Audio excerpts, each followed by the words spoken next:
Guys, it's been such a long time. This channel was almost dead, and this is what bring it back to life.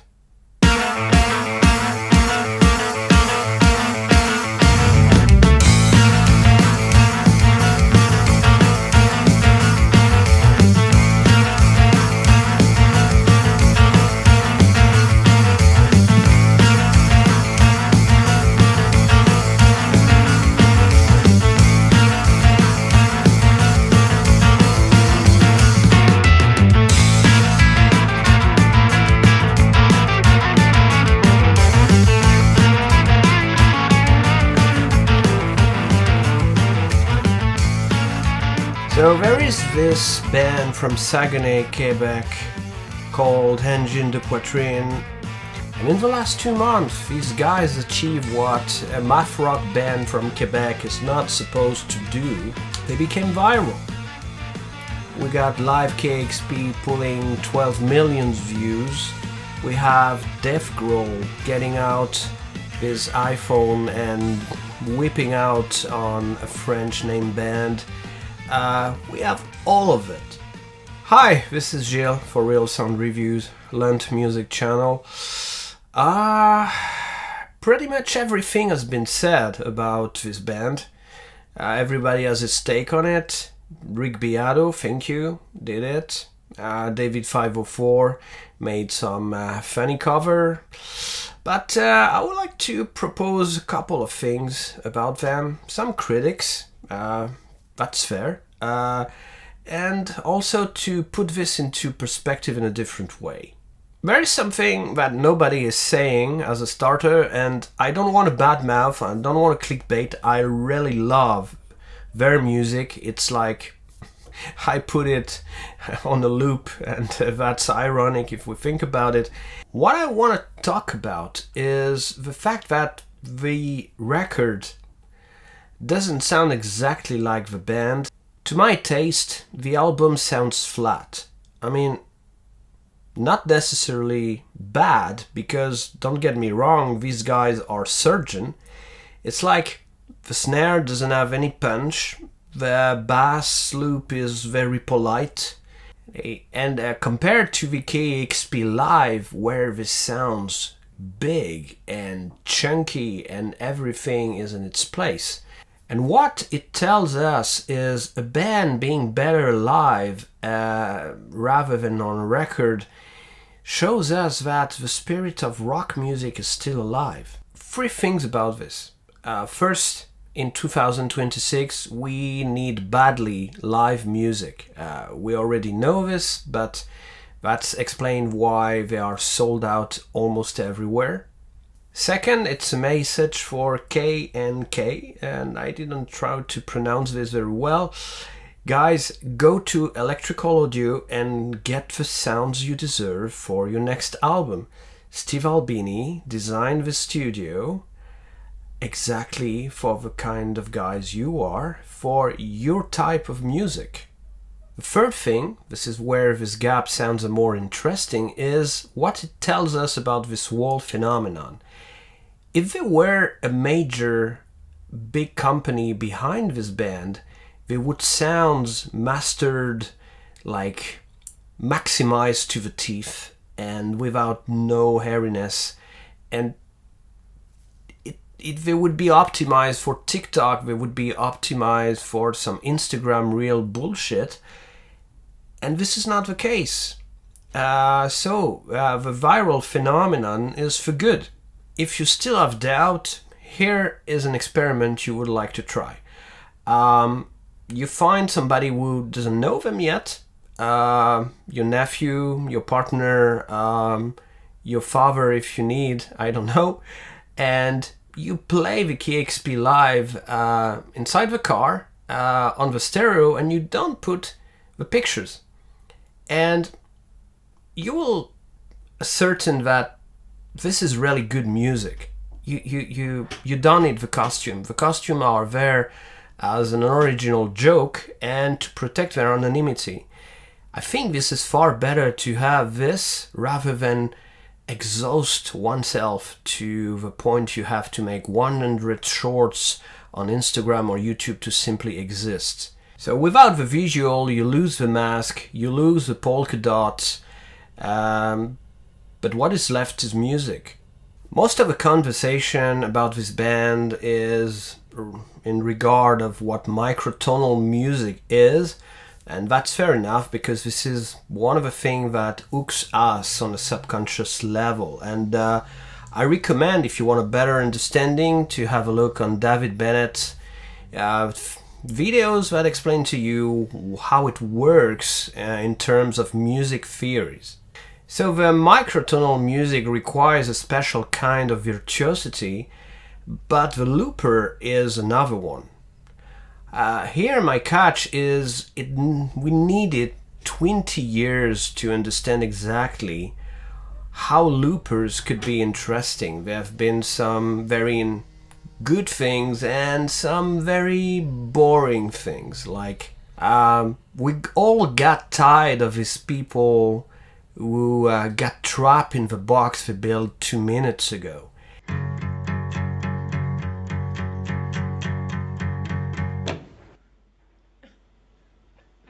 I was supposed to be a loop.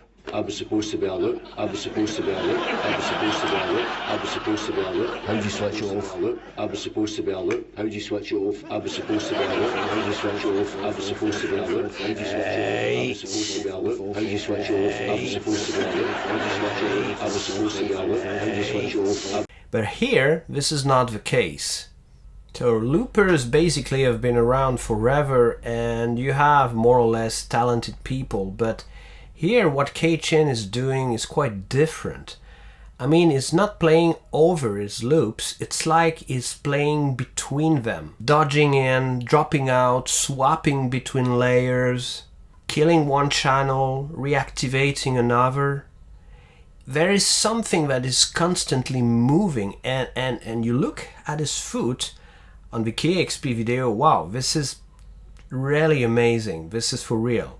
And the counterpart Clegg, the drummer, is the secret weapon here. He's not playing along to the loops, he is driving them. He managed to build a very specific dynamic, and this is really an achievement because every drummer who knows how a guitarist looper is working knows that you can be stuck into this, and you become basically the slave of the loopers of your best friend, and you don't want this to happen. Let's take for example this song, Ababa Hotel.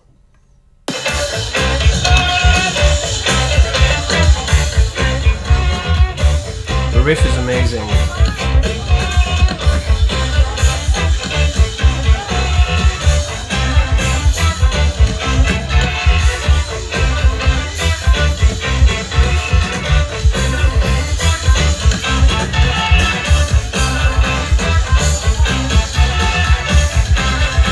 The drummer basically is like in some sort of constant break and the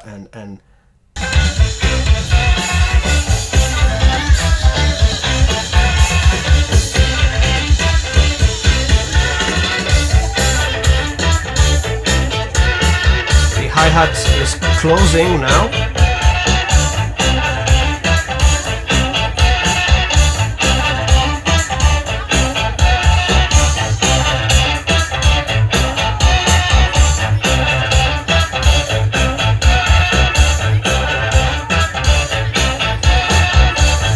Here's the layer, and then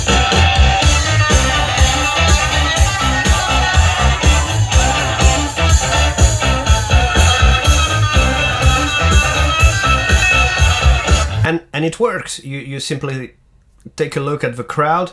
Not everybody is with his iPhone like morons or trying to get a grip of what is going on. It sounds like the 90s.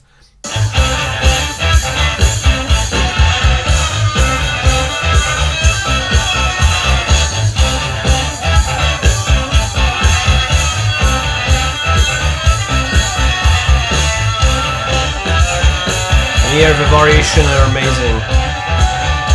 There are arpeggios. Ooh yeah! Some Hendrix vibes.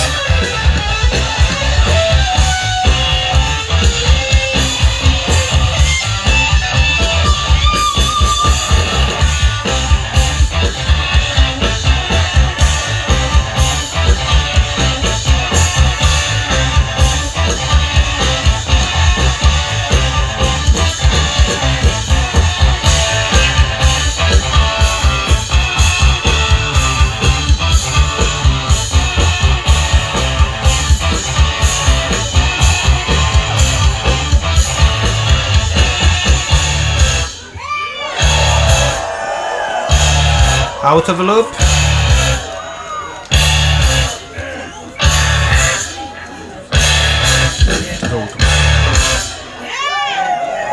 Well, everything is said.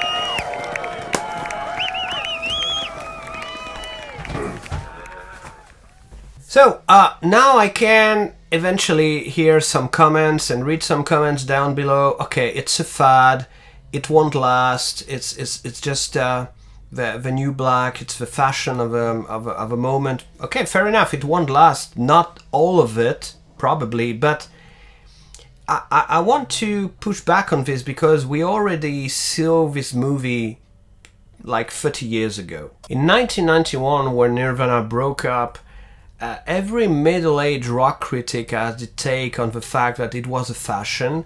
Grunge was supposed to be only a haircut, and many people said, punk rock died in 79 and music is dead and rock and roll is dead and it's all over. And it turns out they were all wrong, because Nirvana was also the band that helped you discover a whole world that was in the underground.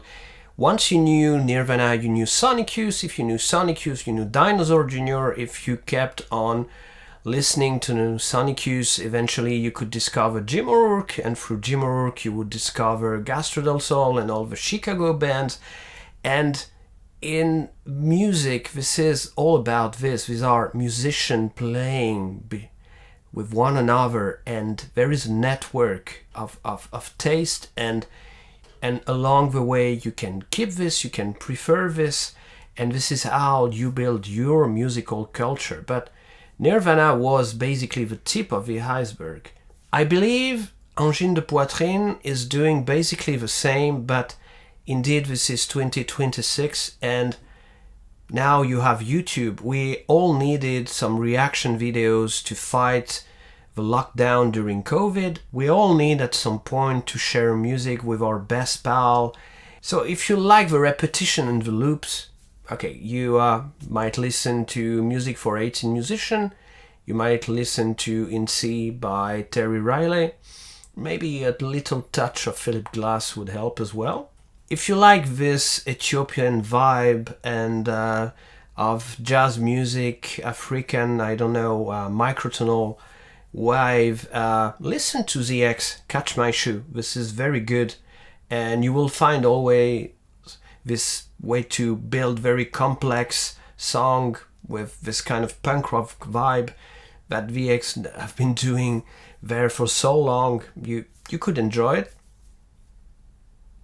If you want to get deeper into some math rock, very atonal vibe, listen to Polvo. They are really unknown, but this is great. And if you are interested by loopers, you should listen to Robert Fripp and King Crimson and Pauline Oliveros for the experimental parts, or some tapes made out of concrete music. Okay.